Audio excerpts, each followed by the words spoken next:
Now, one of life's great mysteries is what happens after we die. Does our spirit go to a lovely place, or is it just a full stop? It's a really intriguing topic. And here to tell us all about his new book, it's called There Are No Goodbyes, is Paddy McMahon. Paddy, thank you so much for coming in. Thank you, Olive. It's lovely to be here. Oh, wonderful. And I'm delighted that you're here, because to me this is such an interesting and intriguing topic. Well, it is, of course, because anyway, we know we're all going to die. It's the only certain thing in life, really. Isn't it? Yeah. So the big question is what happens then, you know. And it seems a very futile thing if, say, we die and there's nothing more, you know. What would be the point of it all? And so, you know, I believe, of course, that we go on. And how we go on, that's what a lot of what the book is about, like what happens to us after we die. And you, from your book, because I have had a chance to read some of, not all of the book, but some of the book, and you do talk about guardian angels. I do. You talk about spirit guides. I do, yeah. Tell me a little bit about those. Well, my introduction to them came about 32 years ago. Well, I should say, as a child, of course, I always loved the idea of guardian angels. They looked after us. But then, as I grew up and grew older, of course, that faded sort of into the background. Until when I was in my 40s, about 44, one of the things, I saw a woman on television talking about people having spirit guides, or brought back the whole thing of guardian angels for me. You know, it made sense of it, that in other words that we could communicate with them and they with us. So soon after that, it's like it suddenly happened for me, as if my guardian angels were coming through to me. Okay. And I could hear them in a sense, not by way of sound, but as clearly as if you were talking to me. Okay, so because that's what I actually wanted to know. Yeah. I mean, do you just get a sense that there's somebody present, or do you hear them, or do you physically see them? It was more a hearing thing in a way, but when I say that, it's even a bit misleading because there's no sound, you see.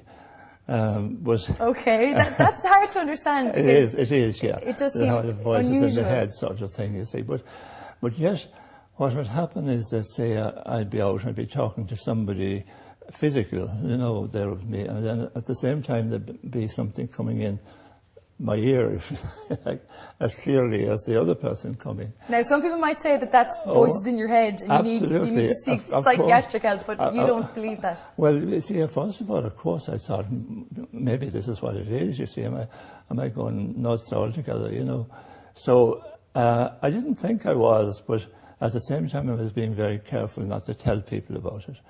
And I was also enjoying it because it was making great sense to me, the things that were coming through to me, you know. And was it people that you knew who had passed on? No. Okay. No, they were really, they said my guardian angels as such. So, okay. So I let it run on for about 3 months like that. And of course I was working at the time, I was in the civil service, and I had to be grounded too, you see. So I said I can't go on like this, having this sort of a double life like that. So I asked them not to come through to me except by arrangement, and immediately it stopped. They're very good, aren't they? They're very respectful of your wishes. It's very interesting that it happened like that. So then it continued. I continued to keep it as a sort of a secret. But inevitably it began to get out a bit, and then people asked could they come and see me, and so it mushroomed from there in a way, you know. I was living a double life of going to work every day and then seeing people at night, you know. Okay, and so seeing people as in seeing spirits at night? No, actual people coming. People who wanted to talk to you. I wanted to see about their own input and the whole thing about that. It was more about, you know, I suppose what you call readings, in other words, what was going on in people's lives and so on. And because there were people that I wouldn't have known at all, I knew nothing about them, then it was very impressive for me in the sense that what I was getting was making great sense to them. Okay, because the skeptics out there would say that somebody comes to you and you're very general, as in, oh, somebody has passed away in your life and you were very close to them. And that there's a kind of a guesstimation. And then, you know, it's almost like reading your horoscope. It applies to everybody. You know, what would you say to those people who wouldn't believe in it? Well, you see, it could be said like that in a way, but I had a lot of very concrete evidence of such things that I couldn't possibly have known, but that they would have known. I'll give you an example. A woman came to me and we were talking away, and usually I didn't like, first of all anyway, getting messages from relatives that had passed on, partly because I didn't know whether I was good enough or genuine enough to do it, and I didn't want to mislead anybody. Sure. But anyway, it did start to happen a bit that people who had passed on would come through. And even though I resisted doing it, it began to be sort of important to do it a bit. But one woman that came to me, and I was getting the message from somebody in spirit, a friend of ours, play a piece of string. Now, that sounded utterly nonsensical to me. I was thinking of a string as a rope or something like that. Well, I'd be thinking of violin now. I know, but you're better than that, because I never even thought of it like that. Okay. But actually, I didn't want to say it, and it kept on being insisting that I say it, and I did eventually, and then it made complete sense to her. She was planning a memorial service for him, and she wants to know what sort of music to play. Okay. And to play a piece of string. She knew exactly what he meant. Well, that's wonderful. And I think, you know, people who have lost somebody would love to be getting those messages through. Just from my own point of view, I would love to know, I mean, when you pass on, like the spirits that come to you, are they saying that they're in a happy place? Are they walking amongst us? Yeah. Are they on a cloud somewhere? No. Generally speaking, the ones that I've had contact with have been mostly happy.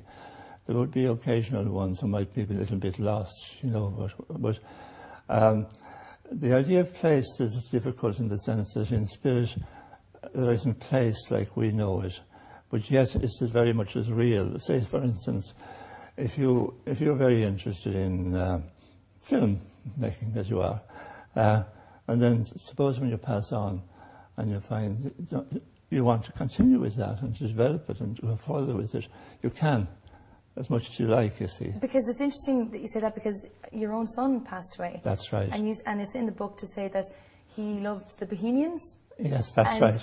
You were saying that afterwards he was still watching the Bohemians play. Yes, that's right. And predicting their scores. That's right, yeah.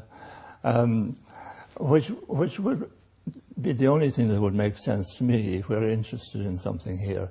Surely we want to continue to do it and to develop it if we want to. And the main thing about it is that there are no restrictions on us in the sense of having physical disabilities or anything like that. So we can be wherever we want to be. We don't have to go through airports and book tickets and all the rest of it and so on. The trials and tribulations of real life, I suppose. Yeah. Well, it's very interesting, and we have run out of time because it's such an interesting topic. Right. We could talk for ages on it. But just before we go, the book, it's out now. Where can people find it? Is it in all good bookstores? It is, yeah. It is. And if people want to find out more information about you or, you know, may have lost a loved one. Well, I have a website, www.paddymcmahon.com. Okay, well, Paddy, the very best of luck with the book. So intrigued by the topic, and, you know, the very best of it. And if people want to log on, it's paddymcmahon.com. Thanks very much, Olive. It's been lovely to meet you. You too, Paddy. And that book, it's called There Are No Goodbyes. It's in all good bookstores now, so if you want to go along and get a copy of that, do make sure to go along and show Paddy some support.